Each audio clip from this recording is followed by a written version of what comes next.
There's not enough time in a day to tell you about Michael. Michael was, he was a tremendous person. He was one of a kind. He was a great guy. I mean, he was compassionate, he cared, he gave everything his 100%, he gave it his all. From the outside looking in, he had everything to live for. I mean, he had a good-looking guy, he had money, he had, family. He had everything that everybody would want in life. He was so outgoing and, funny and just tried to make you feel good, always deflected from himself. It's an invisible disease.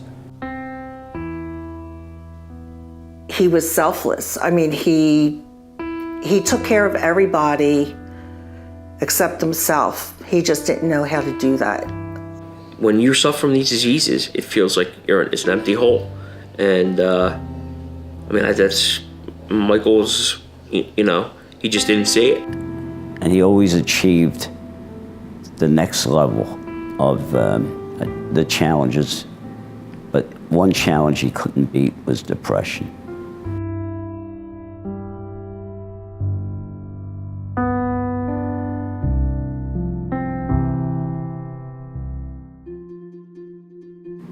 Michael's Giving Hand is here. We're here to help. We have a great organization. We go to extremes to try and help people. Our youth today have a more openness to discussing these type of illnesses with one another. And we've just begun to really elevate the dialogue on these illnesses. Anxiety and depression are not weaknesses. They're illnesses and need to be treated as such. And that mission alone brought me to Michael's Giving Hand. Starting those conversations, that's what the foundation, at the core is doing to help improve people's lives and potentially save lives. I think the need and the recognition of the need to educate the students that you're certainly not alone. We're going directly to the students and saying, let's talk about this. Let's talk about how you can identify it personally and how you can help identify it and help your teammates and your fellow students. I think to the students, it's giving them the right to be who they are. It's giving them the right to say, I'm not feeling too good right now about myself or about the situation. It's giving them the right to acknowledge that they are upset, they have concerns, and it's giving them the right to reach outward. There's suicide prevention organizations, and we're 2 steps ahead of that. So before it even gets to a point where someone is or could be suicidal, it's really about talking about what's going on in their head, their heart, their moods, their relationships with others, and being able to address that before it gets to a point of potentially no return.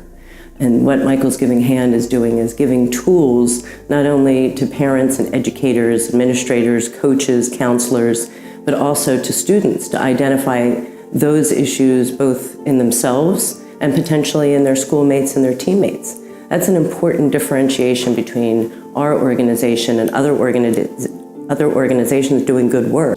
What makes us really unique is that we give these MD doctors to come into these schools and give these presentations.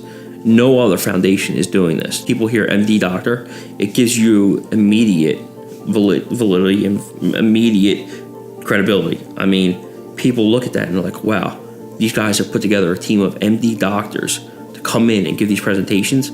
It's remarkable. And the last part of it is now we actually have a counseling program that if a student is identified as having warning signs of suicidal thoughts, they will be seen by an MD doctor at Jefferson within 24 hours to 48 hours.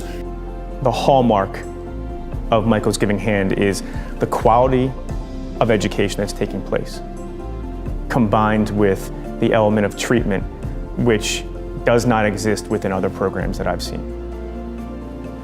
There is nothing but positive that is coming from the experience we're having with Michael's Giving Hand. They're providing us with access to care that we didn't have access to before.